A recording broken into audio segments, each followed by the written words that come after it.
দর্শক, আসসালামু আলাইকুম। শুভ ঈদ মুবারক, ঈদুল ফিতরের শুভেচ্ছা। আমি শঙ্কর কুমার সরকার, শঙ্কর সরকার ফেসবুক এবং বিকন অফ লাইট ইউটিউব চ্যানেলের পক্ষ থেকে আপনাদের জানাচ্ছি শুভকামনা, শুভেচ্ছা, অভিনন্দন। প্রিয় দর্শক, আমরা এসেছি গাজী কালু চম্পাবতী মাজার, বাদুরগাছা 12 বাজার। এটা ঝিনাইদহ জেলার অন্তর্গত কালীগঞ্জ উপজেলাধীন একটি স্থানের নাম বাদুরগাছা, এবং সেই বাদুরগাছাতেই আমরা এসেছি।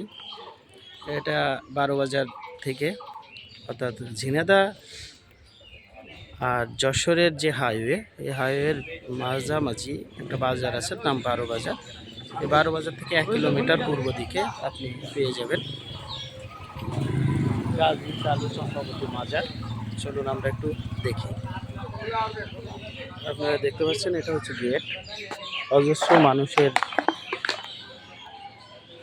সমাগম আছে ঈদ পরবর্তী সময়ে। তো দেখেন, বিভিন্ন জায়গা থেকে দূর দূরান্তে মানুষ আসে এখানে দর্শন করতে। গাজী কালু চম্পাবতী, এটা দেখতে পাচ্ছেন।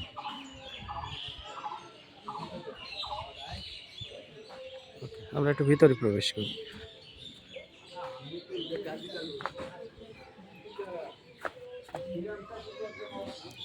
এদিকে একটা সুন্দর পরিবেশ আছে, ঠান্ডা। এদিকে নামাজের স্থান, একটা বড় বট গাছ। এর সাথে আপনারা দেখতে পাবেন এখানে ঐতিহাসিক যে 12 আউলিয়া আছে, এই 12 আউলিয়ার স্মৃতি বহন করে চলেছেন, তারই একটি স্মারকলিপি। এবং সেখানে জনাব মোহাম্মদ শরীফুল ইসলাম জেলা প্রশাসকের উদ্বোধনে এখানে একটা স্মারকলিপি তৈরি করে রেখেছেন। দেখতে পাচ্ছেন কিনা? তো আমরা একটু ভিতরের দিকে যাওয়ার চেষ্টা করি। এখানে বিভিন্ন মানুষ, আপনারা দেখতে পাচ্ছেন, পলিথিন, সুতা, বিভিন্ন ধরনের রঙিন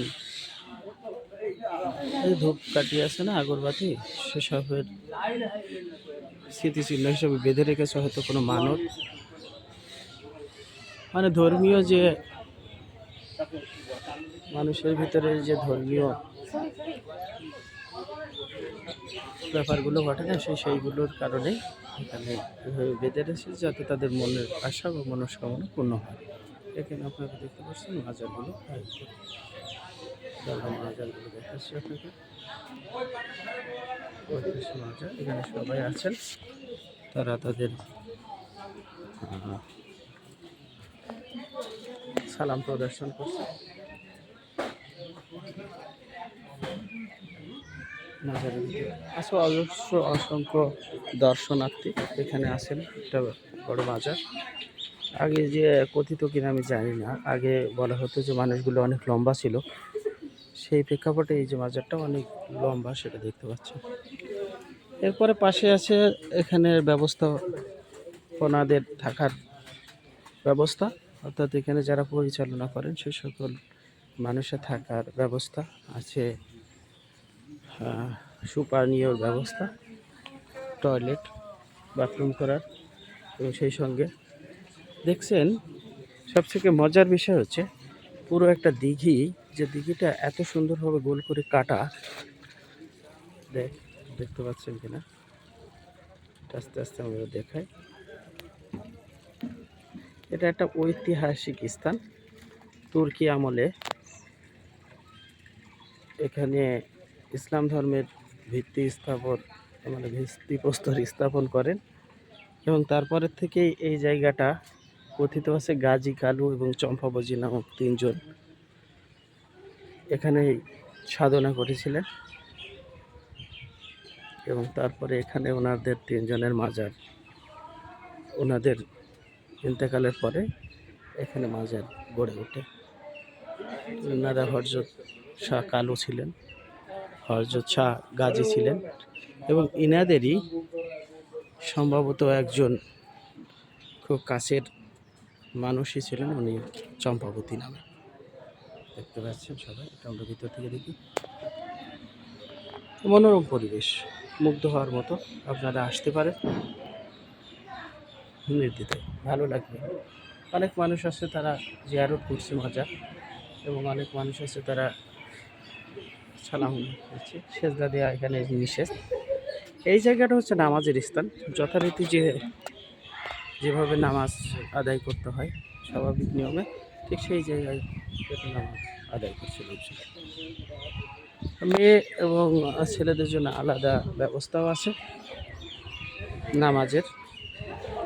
এখানে আপনি যে কোনো সময় আসতে পারবেন, সবসময় এখানে আসার সুযোগ আছে।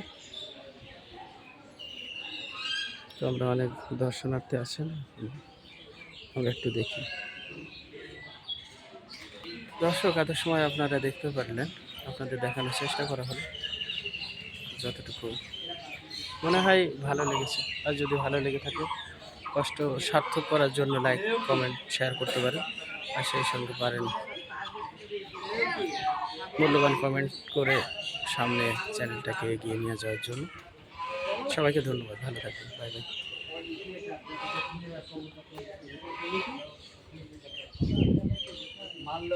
আছে মাংস